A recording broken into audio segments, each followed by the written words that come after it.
How to install iOS 8 without enough free space.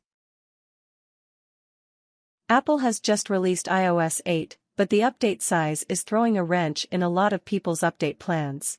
If you're trying to update using your device, you may be running into free space issues but don't want to delete all of your songs, videos, and apps just to update. Updating through iTunes allows you to bypass this size restriction.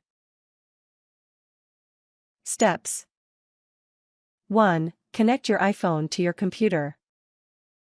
Use the included USB cable. 2. Open iTunes if it doesn't start automatically. See this guide for instructions on downloading iTunes. 3. Select your iPhone from the device's menu. 4. Backup your iPhone. This will help prevent any data loss in case the update doesn't work properly. Select Backup to this computer and click Backup now. See this guide for more details on backing up your iPhone.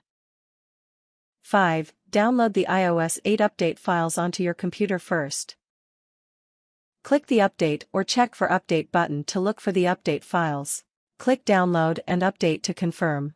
This will download the iOS 8 update files to your computer, bypassing the need to download them to your device. You will still need space on your computer for the update files, between 4–6 GB, but this usually isn't nearly as much of an issue on a computer as it is on your iPhone. 6. Wait for the update to install to your iPhone. Once the update files have been downloaded, the update process will begin.